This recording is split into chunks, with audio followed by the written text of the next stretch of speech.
मेरा नाम है हेमंत और आप देख रहे हैं द न्यूज़ वाला नेटवर्क। आज हमारे साथ रुड़की शहर की बहुत ही शख्सियत मौजूद हैं। एक महिला हैं, धाकड़ महिला है, कांग्रेस की लीडर हैं, जो कि महिला कांग्रेस अध्यक्ष हैं, जो किसानों के लिए भी आवाज़ उठाती है, महिलाओं के लिए भी आवाज़ उठाती हैं। इन्होंने 6000 घर महिलाओं के बसाए हैं, उसके बारे में भी हम जानेंगे। वुमेन इक्वालिटी को लेकर मैम क्या राय रखती हैं, जेंडर डिस्क्रिमिनेशन जो होता है, ईव टीजिंग के बारे में हम पूछेंगे, जो नई एजुकेशन पॉलिसी आई है उसके बारे में भी हम मैडम से जानेंगे। सबसे पहले मैडम स्वागत आपका द न्यूज़ वाला नेटवर्क में। Thank you so much. सबसे पहला जो सवाल है, जो बहुत ही महत्वपूर्ण सवाल है, लॉकडाउन को लेकर है। लॉकडाउन जब किया गया तो हमारे यहाँ जो कोरोना के जो पेशेंट थे वो बहुत कम थे, लेकिन अभी देखें कि हम लोग बहुत पीक पे हैं। अगर बात करें इटली की, जैसे प्रधानमंत्री जी ने ढोल बजवाए, तालियां बजवाई, वो लोगों को यूनाइट करने का एक तरीका हो सकता है, लेकिन ये लॉकडाउन उसका सॉल्यूशन नहीं है कोरोना से टैकल होने का। तो अगर उनसे कंपेयर करें आज की डेट में, वहाँ पे बहुत कम केसेस हो गए हैं, लेकिन हम अभी भी पीक पे हैं। तो आपको क्या लगता है कि लॉकडाउन बहुत बुरी तरीके से फेल हुआ? देखिए, मैं आपको बताती हूँ, जिस समय हिंदुस्तान के अंदर बहुत कम कोरोना पेशेंट थे, उस समय नरेंद्र मोदी जी की, सबसे पहले तो मैं ये कहूँगी हमारे प्रिय प्रधानमंत्री जी नरेंद्र मोदी जी की कथनी और करनी में बहुत ज़्यादा फ़र्क है। वो कहते कुछ हैं और होता कुछ है, इम्प्लीमेंट्स बहुत कम होते हैं।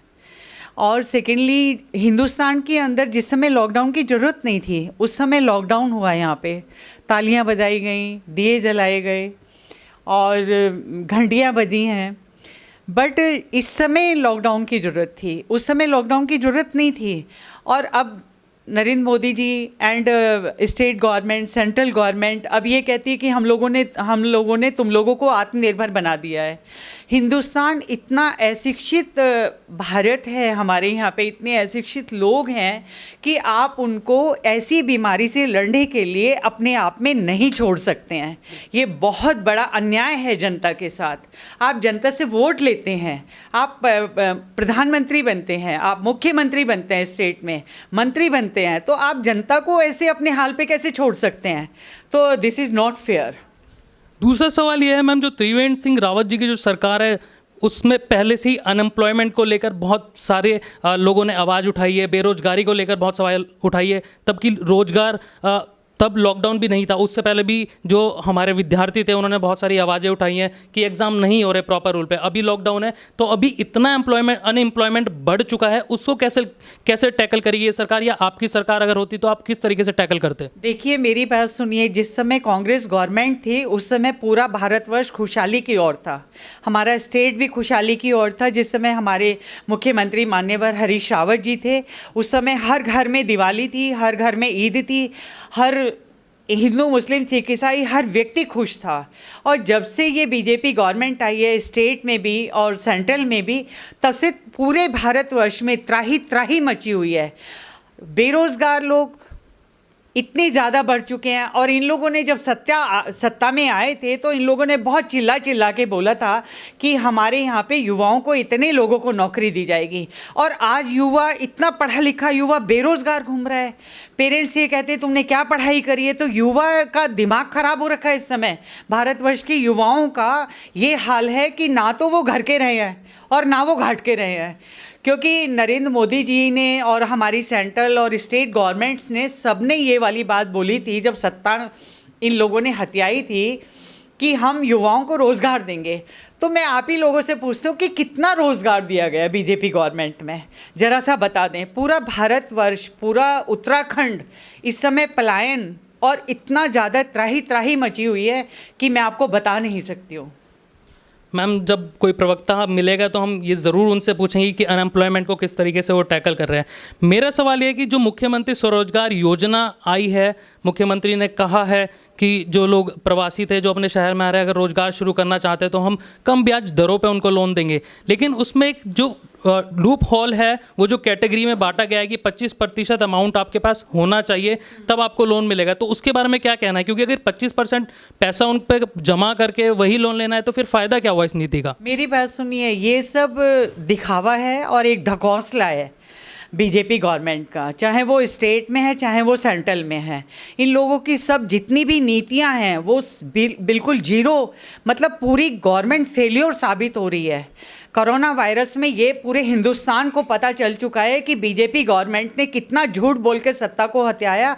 आज के टाइम में लोगों के पास खाने को रोटी नहीं है, घर दर बदर भटकते फिर रहे हैं। तो आप ये बताइए कि वो पैसे जमा करके लोन कहाँ से ले लेंगे जब उनके पास पैसा ही नहीं है। यदि आपको कोई भी चीज़, यदि आपकी कोई योजना है, और बेसिकली मैं आपको बताऊं इनकी कोई योजनाएं नहीं है, कंप्लीटली जितनी भी योजनाएं हमारी कांग्रेस टाइम की योजनाएं हैं, और हमारे कांग्रेस टाइम की जितनी भी योजनाएं उनके नाम बदल बदल के इम्प्लीमेंट्स कर करके ये अपना श्रेय ले रहे हैं। बट पूरा हिंदुस्तान, पूरा उत्तराखंड ये बात समझ चुका है कि इनकी कथनी और करनी में बहुत फ़र्क है। कोरोना में हर व्यक्ति जान चुका है, क्योंकि देखिए यहाँ पर 70 विधायक हैं पूरे उत्तराखंड के अंदर।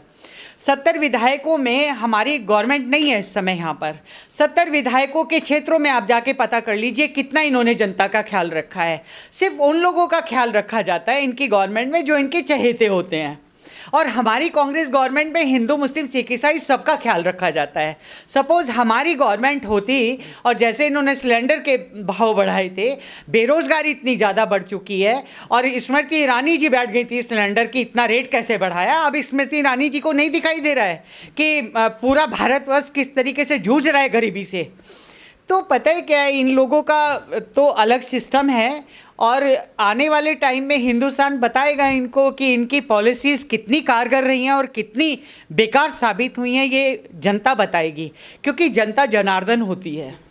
मैम, मेरा सवाल है एजुकेशन पॉलिसी को लेकर। एजुकेशन पॉलिसी में जो ड्रॉबैक था वो स्टेट के लिए था कि स्टेट से कंसर्न ना होना, लोकल लैंग्वेज को लेकर था कि लोकल लैंग्वेज में पढ़ाया जाए। तो अगर ये इतनी ही खासकर नीति थी तो आपको नहीं लगता इसके ऊपर पार्लियामेंट में डिबेट होनी चाहिए थी, या इसको पार्लियामेंट को बाईपास किया गया इस नीति को लेकर?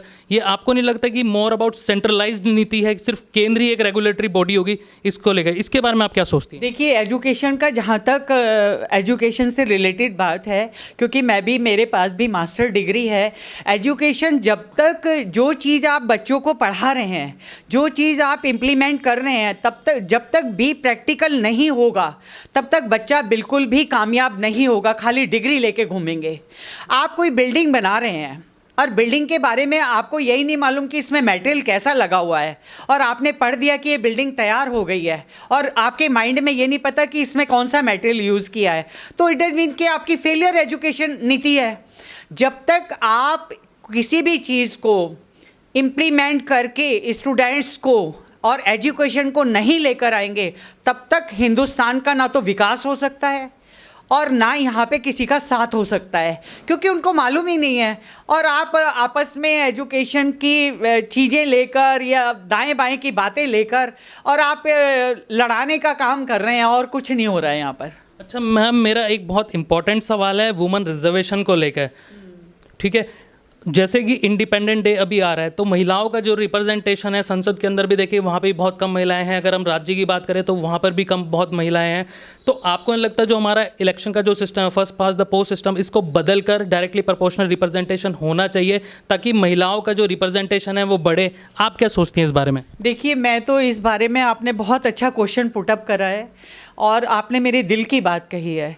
33% का हमारे जिस समय हमारी कांग्रेस गवर्नमेंट थी तब पूरा का पूरा ये इम्प्लीमेंट होने जा रहा था, और इन लोगों ने भी बोला कि हम इसको इम्प्लीमेंट कर रहे हैं। तो जब यहाँ पे मान लो मैं अपने उत्तराखंड की बात करती हूँ कि यहाँ पे 70 सीट हैं, तो 35 में हमारी महिलाएं होनी चाहिए और 35 में जेंट्स होने चाहिए, क्योंकि एक औरत जो होती है एक परिवार चलाती है, कंधे से कंधा मिला के चलती है। एजुकेशन में, हर चीज़ में महिला कहीं भी पीछे नहीं है। तो उसको फिर ऐसे क्यों नकारा जाता है कि जिस मेहनत तो करें महिलाएँ सारी और सारा श्रेय ले जाएँ पुरुष? तो दिस इज़ नॉट फेयर, और ये गवर्नमेंट को बहुत सख्त नीतियाँ बनानी चाहिए कि एक औरत एक परिवार भी चलाती है, अपने बच्चों को पाल पोस के अफसर भी बनाती है, और वो जनता का भी विकास करती है और जनता के बारे में भी सोचती है और देश के लिए भी कुछ करना चाहती है। तो ये तो गवर्नमेंट्स को इम्प्लीमेंट करना चाहिए, नहीं तो महिलाएँ आने वाले टाइम में, मैं आपको क्लियर बता रही हूँ, सड़कों पर उतर कर आएंगी।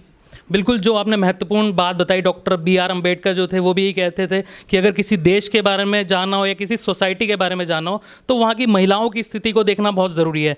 मेरा जो आखिरी सवाल है मैम, आपने जैसा हमें स्टार्टिंग में बताया कि 6000 महिलाओं को की आपने मदद की, उसके बारे में हमें कुछ बताइए कि किस तरीके से वो मदद की, कैसे आपने उनको एडवांटेज दिलाया, कैसे सोसाइटी में जो डिस्क्रिमिनेशन होता है उसको कैसे टैकल किया? देखिए, मैं महिला आयोग में यहाँ पर मान्यवर हरीश रावत जी हमारे मुख्यमंत्री थे, तो मैं यहाँ पे पूरे हरिद्वार से एज ए मेंबर बनाई गई थी।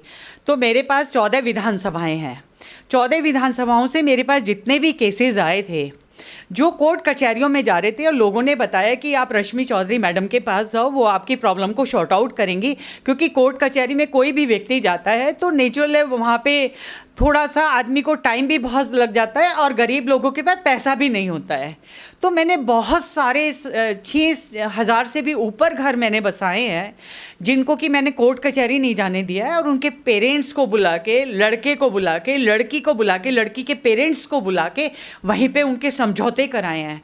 मैंने कितनी बार ऐसा हुआ कि मेरी 3 काउंसलिंग्स में हम लोग क्लियर कर देते हैं, हमारे महिला आयोग का नियम है, बट मैंने 5 काउंसलिंग करी है। मैंने कहा नहीं यार, इनके घर बसने चाहिए, इनके घर उजड़ने नहीं चाहिए, ये कोर्ट कचहरी नहीं जाने चाहिए। देखिए, कोर्ट कचहरी में वही व्यक्ति जा सकता है जिसके पास पैसा होगा। जो आदमी बेचारा गरीब होगा, उसकी जिसके पास खाने को रोटी नहीं है, वो लड़ाई झगड़े कर रहे हैं। और मेरे पास ये नहीं है कि बहुत अमीर जिन्होंने करोड़ों रुपए की शादी करी। एक मेरे पास चंडीगढ़ का एपिसोड था, करोड़ों रुपए की शादी करी। उन लोगों को मैंने पूरा तहे दिल से पूरा समझाने की कोशिश करी, बट वो नहीं माने। मैंने बोला कोई बात नहीं, यदि आप कोर्ट में भी सपोज जाते हो तो आपका ही लॉस है उसमें। मैंने कहा लड़की का कोई लॉस नहीं है। तो मेरी कोशिशें रही हैं और मेरी कोशिशें कामयाब रही हैं। मैम, बहुत महत्वपूर्ण आपने जानकारी दी लॉकडाउन को लेकर, एजुकेशन पॉलिसी को लेकर। बहुत बहुत शुक्रिया हमको टाइम देने के लिए। ये थी महिला आयोग में जो कांग्रेस की अध्यक्ष हैं, उन्होंने बहुत ही महत्वपूर्ण जानकारी हमें दी, किस तरीके से उन्होंने अपनी राय रखी अनएम्प्लॉयमेंट को लेकर, शिक्षा नीति पर अपनी राय रखी, किस तरीके से बेरोजगारी हटाई जा सकती है। तो थैंक यू मैम हमें टाइम देने के लिए। Thank you so much. और अगर ये वीडियो अगर आप हमारे फेसबुक पेज पर देख रहे हैं तो हमें लाइक कीजिए, फॉलो कीजिए, शेयर कीजिए, और यूट्यूब चैनल पर देख रहे हैं तो हमारे चैनल को सब्सक्राइब कीजिए और देखते रहें द न्यूज़ वाला नेटवर्क। शुक्रिया।